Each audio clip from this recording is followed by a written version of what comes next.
Hi, this is Lucky Robin, and this is update 12 for the French Biointensive Organic Raised Bed Garden. So, seeing quite a bit of spreading on some of the lobelia, but these ones aren't doing as well. I don't know if they're just not getting the water when I'm watering or what it is. I've got the sprinkler set up now. Yeah, and this is right at the edge of the range, but I can't see why it would get these ones and not those ones.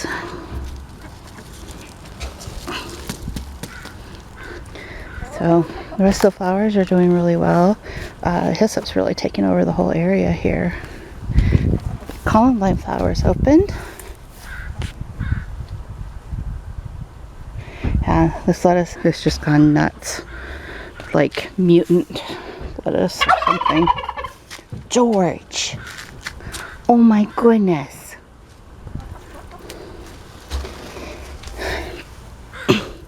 So, the pansies aren't doing too great with the heat. Just need to be getting more water on everything. But the squashes are all taken off, and the zucchini over there really survived just fine, so we're doing okay. I still need to get the sunflowers in the ground.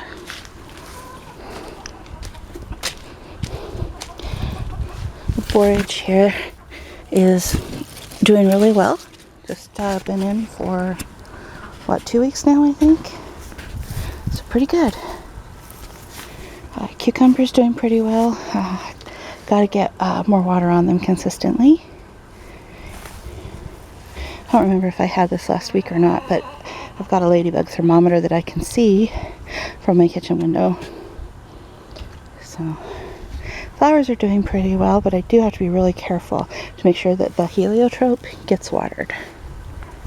Bee balm, I think, grew another foot this week. This is how we have the sprinkler set up. It's attached to this board, and we've got it set so it just waters from the fence to the sidewalk because we don't want to use too much.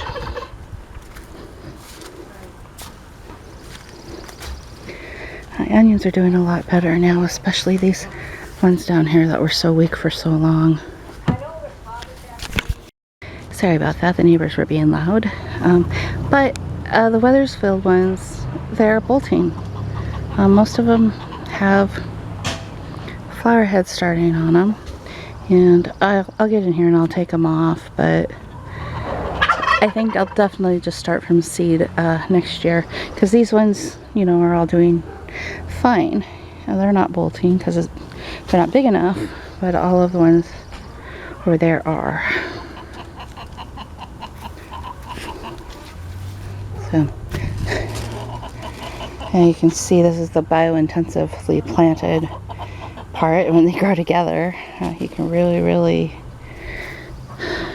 see how they work to shade out weeds and use up almost every bit of usable space. Celery and parsley have all grown a couple inches this week. I do need to start harvesting some of these green onions. They're getting a little big here, and of course, again, you can see the intensiveness here, and everything is really growing well. It all is just doing beautifully. I'm gonna keep trying to deadhead the kale before it goes to seed, but it is being really stubborn on me. And I don't know if the other kale is going to be big enough to start harvesting by the time I actually have to pull this one out. You can see how great the lettuce is doing. The spinach is crazy. These are the broccoli plants, so they're up here pretty good. And I have blossoms on my peas.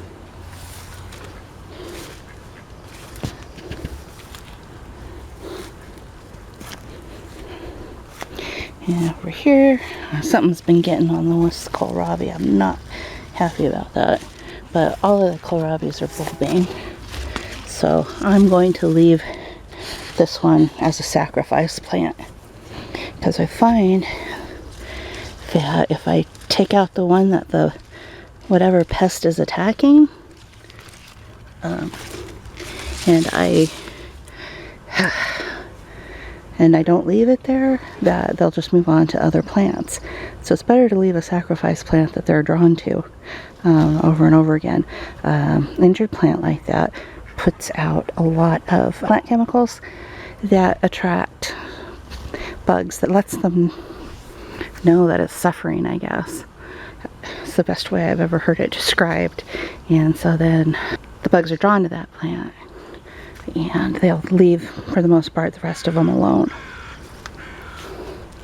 So right here I did have some of the tangy bitter salad mix stuff start to bolt this week, so I had to take those flower heads off. The Chinese cabbage is doing really good in here. The Brussels sprouts are, and the rest of that is kohlrabi mostly, except for broccoli on the end. And I did have to put a net over because the squirrels are getting really bad again. Strawberries, there's actually a lot of berries forming now. Let's see, like here and in here. So this one has the most. There's quite a few in this bed too. That one's got a few on some of the plants. And then over here, I put the pepper plants in here. There's 1, 2, and 3. Now this one I did not get in the ground in time, and I'm hoping it'll come back. It's still got one good leaf, so it might. We'll see. And that's the bell pepper.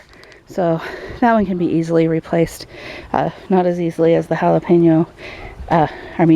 Much more easily than the jalapeno, or especially the cayenne.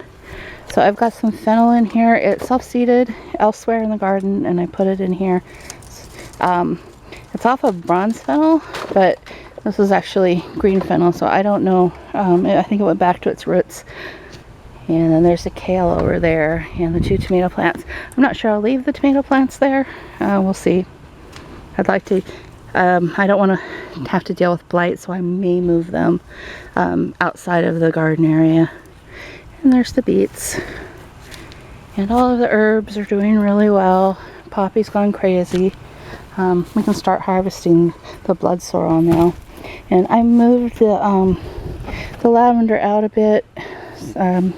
They were getting completely blocked by the echinacea, so I pulled them out to a better area so they'd at least get some light. And then I did find another pot, so I've got the spearmint and the peppermint separated now.